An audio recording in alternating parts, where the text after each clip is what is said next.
नमस्कार दोस्तों, सत्यमेव जयते। मारुति सुजुकी फ्रॉन्क्स या टाटा नेक्सन, दोनों कार्स में से कौन सी कार किसके लिए बेटर रहने वाली है? क्योंकि दोनों ही कार्स 4 मीटर लेंथ की एसयूवीज हैं और बहुत ही हाई नंबर के अंदर दोनों ही कार सेल हो जाती हैं। अगर मैं दोनों कार्स की बात करता हूं, पर मंथ सेल दोनों कार्स की 15,000 यूनिट से ज्यादा ही है। और अगर आप दोनों कार्स में से कोई भी लेने लगे हैं तो दूसरी कार आपके मन में आना बिल्कुल ही लाजमी बात है। लेकिन दोस्तों, दोनों कार्स बहुत ज्यादा अलग है, दोनों कार्स के पर्पसेस बहुत ज्यादा अलग है, क्योंकि कार के साइजेस भी अलग है, कार के पर्पसेस अलग हैं, कार के इंजन अलग हैं, माइलेजेस में फर्क है, पावर में फर्क है। तो कौन सी कार किसके लिए बेटर रहने वाली है, ये पता करने के लिए वीडियो के अंदर एंड तक बने रहें। हाँ, अगर आप चैनल के ऊपर फर्स्ट टाइम आए हो तो चैनल को सब्सक्राइब जरूर से कर लेना, लाइक बटन और हाई बटन को भी जरूर दबा देना। अब अगर दोस्तों मैं दोनों कार्स की लेंथ की बात कर लेता हूं, मतलब आगे वाले बम्पर से पीछे वाले बम्पर तक, नेक्सन और फ्रॉन्क्स के अंदर क्या फर्क है। दोनों ही दोस्तों 4 मीटर लेंथ की एसयूवीज हैं, तो यहाँ पर दोनों कार्स की लेंथ के अंदर कोई भी ज्यादा फर्क नहीं होता है। अराउंड 4000 mm दोनों एसयूवीज की लेंथ रहती है।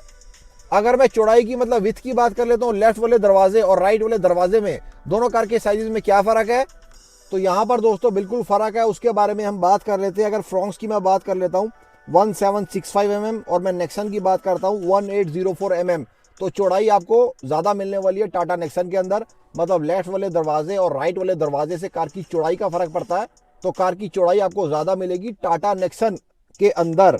अगर मैं हाइट की बात कर लेता हूँ, मतलब जमीन से लेकर छत तक कार का क्या साइजेस है, अगर मैं नेक्सन की बात कर लेता हूँ 1620 mm, फ्रॉन्क्स की बात कर लेता हूँ 1550 mm।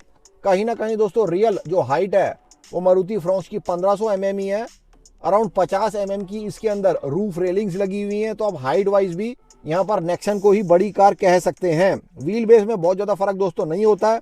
4 मीटर की जितनी भी कार्स है उनके अंदर आपको अराउंड 2500 mm का ही व्हील बेस मिलने वाला है। टू बी प्रिसाइज, फ्रॉन्क्स के अंदर आपको 2520 mm, नेक्सन के अंदर 2498 mm का मिलने वाला है। अगर मैं बात कर लेता हूँ बूट स्पेसिस की, यहाँ पर बहुत ही अच्छे तरीके से बूट स्पेस को मैनेज किया गया टाटा और MSIL के माध्यम से। नेक्सन के अंदर 382 लीटर्स का और फ्रॉन्क्स के अंदर 308 लीटर्स का दिया गया है। तो यहाँ पर दोस्तों बहुत ही ज्यादा अच्छे तरीके से दोनों कार्स के अंदर स्पेस मैनेजमेंट करी गई है। मतलब कैबिन स्पेस को बहुत ही अच्छे तरीके से दोनों कार्स के अंदर ही मैनेज किया गया है, क्योंकि कई बार बहुत ज्यादा बड़ी बूट स्पेस दे दी जाती है, वहां पर कॉम्प्रोमाइज कहां पर हो जाता है, लेग रूम के अंदर कॉम्प्रोमाइज हो जाता है। तो यहाँ पर बूट स्पेस अच्छे तरीके से दिए जाने की वजह से आपको लेग रूम दोनों कार्स के अंदर अच्छा मिल जाएगा। मतलब आगे वाली सीट्स के लिए भी और पीछे वाली सीट्स के लिए भी आपको लेग रूम अच्छा मिल जाएगा।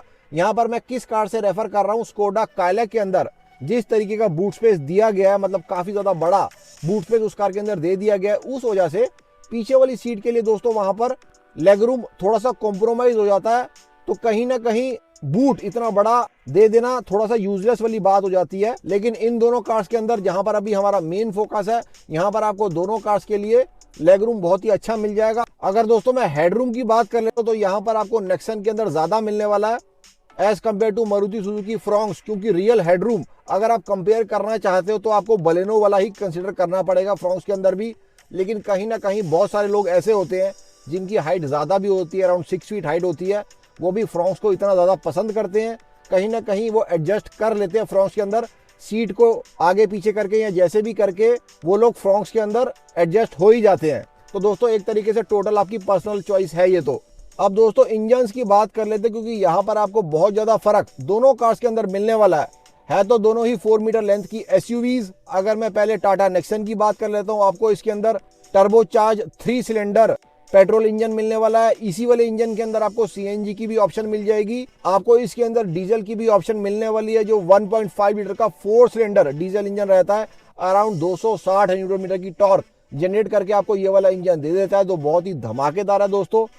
और ये इंजन इतना ज्यादा खास है कि टाटा सिएरा के अंदर भी सेम डीजल इंजन दिया गया है। लेकिन अगर आप कंपेयर करोगे टाटा सिएरा डीजल की mileage with Tata Nexon diesel mileage, यहाँ पर आपको नेक्सन की ज्यादा मिलेगी, क्योंकि यहाँ पर PWR मतलब पावर वेट रेशियो के हिसाब से ज्यादा फेवर टाटा नेक्सन के अंदर मिल जाता है। ऑब्वियसली टाटा सिएरा बड़े साइज की कार है, ये सारी रीजंस होते हैं कि टाटा सिएरा के अंदर आपको क्यों कम माइलेज मिल रही है और टाटा नेक्सन के अंदर आपको क्यों ज्यादा माइलेज मिल रही है सेम डीजल इंजन के साथ ही।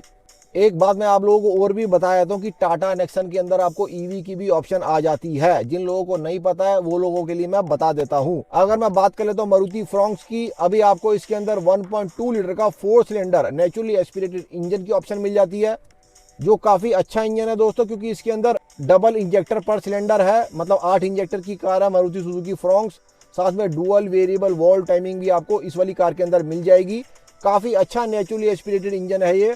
और आर्ग्यूबली अगर मैं होंडा वाले इंजन को थोड़ा सा साइड में कर देता हूं तो सबसे बेस्ट इंजन है दोस्तों ये वाला।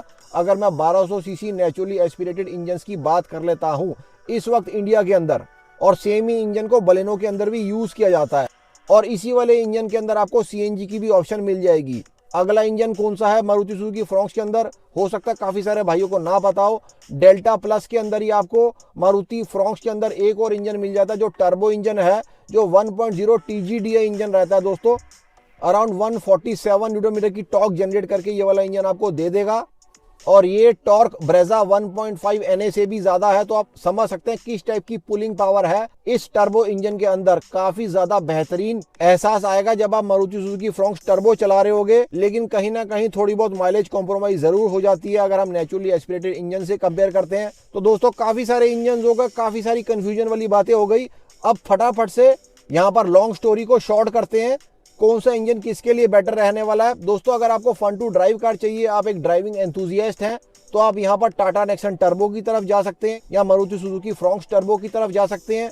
दोनों टर्बोस के अंदर थोड़ा सा फर्क जरूर है, क्योंकि जो टाटा नेक्सन के अंदर आ रहा है वो TCM PFI है, मतलब multi point fuel injection engine है जिसके अंदर टर्बो चार्जर लगा है। अगर मैं मारुति फ्रॉन्क्स की बात कर लेता हूँ, ये डायरेक्ट इंजेक्शन टर्बो इंजन है। दोनों ही है तो टर्बो चार्ज इंजन, लेकिन दोनों इंजन अलग टाइप के हैं। एक मल्टी पॉइंट इंजन है, एक डायरेक्ट इंजेक्शन इंजन है। अगर मैं बात करता हूं आपको माइलेज के पर्पस से कार लेनी है, तो यहां पर मैं आपको दोनों कार सजेस्ट करूंगा, लेकिन वेरिएंट अलग कर दूंगा दोनों कार्स के। अगर आपने टाटा नेक्सन लेनी है माइलेज के पर्पस से, आपने कौन सी कार लेनी है, टाटा नेक्सन डीजल लेनी है। अगर आपने फ्रॉन्क्स को लेना है माइलेज के पर्पस से, वैसे तो 1.2 NA की भी आपको माइलेज अच्छी खासी मिल जाएगी, लेकिन फिर भी मैं आप लोगों के लिए Maruti Suzuki Fronx sigma CNG या डेल्टा CNG प्रेफर करवा दूंगा, क्योंकि CNG के साथ उसकी माइलेज 8 से 10 किलोमीटर और बढ़ जाती है। टाटा नेक्सन टर्बो CNG की भी बात कर लेते हैं, आपको टाटा नेक्सन पेट्रोल से ज्यादा जरूर मिलेगी, लेकिन अगर मैं कंपेयर कर लेता हूँ नेचुरली एस्पिरेटेड CNG कार से, यहाँ पर मैं पंच CNG को भी इंक्लूड कर लूंगा और यहाँ पर मैं फ्रॉन्क्स CNG को भी इंक्लूड कर लूंगा, क्योंकि दोनों के अंदर नेचुरली एस्पिरेटेड इंजन आ रहे हैं। क्योंकि टर्बो चार्जर लगे होने की वजह से थोड़ा सा फर्क वहां पर माइलेज का पड़ जाता है, लेकिन हाँ अगर आपको पावर अच्छी चाहिए एक CNG कार के अंदर और माइलेज उतनी ज्यादा ना हो, तो यहाँ पर आप टाटा नेक्सन CNG टर्बो को भी प्रेफर कर सकते हो, क्योंकि पावर और टॉर्क का लॉस वहां पर उतना ज्यादा नहीं होता as compare to the naturally aspirated CNG cars. अगर आप लोगों की रनिंग कम है, आपकी रनिंग उतनी ज्यादा नहीं है, तो आप पेट्रोल वर्जन भी दोनों कार्स के ले सकते हो। तो दोस्तों यहाँ पर मेनली आपकी नीड्स के ऊपर डिपेंड करता है कि आपकी क्या नीड है, उसी हिसाब से आपको अपनी कार की परचेज करनी होती है। अगर मैं दोनों कार्स की इंटीरियर की बात कर लेता हूँ, दोनों कार के इंटीरियर मैं आपके सामने रख देता हूँ, आप देख सकते हो। ये एक सब्जेक्टिव टॉपिक है दोस्तों, आप अपने हिसाब से डिसाइड करो कौन सी कार का आपको ज्यादा अच्छा लग रहा है। बहुत सारे लोगों को फ्रॉन्क्स का भी ठीक ठाक लग जाता है, बहुत सारे लोगों को नेक्सन का भी ठीक ठाक लग जाता है। तो एक तरीके से ये सब्जेक्टिव टॉपिक है, इसके ऊपर हम ज्यादा बात ना करें तो बेटर है। आप अपनी पर्सनल चॉइस के हिसाब से ये वाली चीज को डिसाइड करिए। दोनों कार के प्राइस की अगर मैं बात कर लेता हूं, अगर मैं मारुति फ्रॉन्क्स सिग्मा की बात कर लेता हूं, जो उसका बेस वेरिएंट है वो अराउंड 6.85 लाख एक्स शोरूम से स्टार्ट होता है। अगर मैं नेक्सन स्मार्ट ऑप्शनल जो उसका बेस वेरिएंट है उसके रेट की बात करता हूँ, अराउंड 7.35 लाख एक्स शोरूम से स्टार्ट हो रहा है। एक्सटीरियर वाइज भी मैंने आपको दोनों कार्स दिखा दी, कौन सी कार आपको ज्यादा खूबसूरत लगती है, उसी हिसाब से आप अपनी परचेज को आगे फॉरवर्ड कर सकते हो। अगर आपने नेक्सन के अंदर पीछे 3 लोगों को बिठाना है तो ज्यादा कंफर्टेबल आपको महसूस होगा। 4 लोगों के लिए फ्रॉन्क्स काफी कंफर्टेबल है, नेक्सन 5 लोगों के लिए ठीक ठाक है, 4 लोगों के लिए काफी ज्यादा कंफर्टेबल है। अगर आपने टाटा नेक्सन को लेना है, एक बार ये अच्छे से देख लेना टाटा का सर्विस सेंटर आपके एरिया में कहाँ पर है, कैसी सर्विस दे रहा है, उसी के बाद आप इस कार को आगे फॉरवर्ड करना। अगर मैं मारुति फ्रॉन्क्स की बात कर लेता हूँ, associated with Maruti service centres, यहाँ पर कोई भी दिक्कत की बात नहीं है। एक छोटे से छोटे इलाके के अंदर भी, टायर 3 के अंदर भी आपको जगह जगह पर मारुति के सर्विस सेंटर्स मिल जाते हैं। तो दोस्तों मैंने दोनों कार्स एक एक एस्पेक्ट को अच्छे से कंपेयर करके रख दिया आप लोगों के लिए, जिस हिसाब से आप अपनी कार को आगे फॉरवर्ड कर सकते हो और परचेज कर सकते हो। साथ में दोस्तों दोनों कार के फेसलिफ्ट भी आने वाले हैं इसी साल के अंदर। दोनों कार की फेसलिफ्ट की वीडियोस मैंने चैनल के ऊपर डाली हुई हैं, आप खोलकर देख सकते हो अगर आप उस टाइमलाइन तक वेट कर सकते हैं। आप वेट कर लीजिए। अगर नहीं कर सकते हो तो अभी वाली दोनों कार्स भी ले सकते हो, अच्छी खासी कार्स हैं। अगर अभी भी आप कंफ्यूज हो, इस वाली वीडियो को फिर से प्ले करके देख सकते हो। साथ में नोटपैड रख लो, कौन सी चीज आपके लिए ज्यादा मायने रखती है, उसी हिसाब से अपनी परचेज को फॉरवर्ड करें।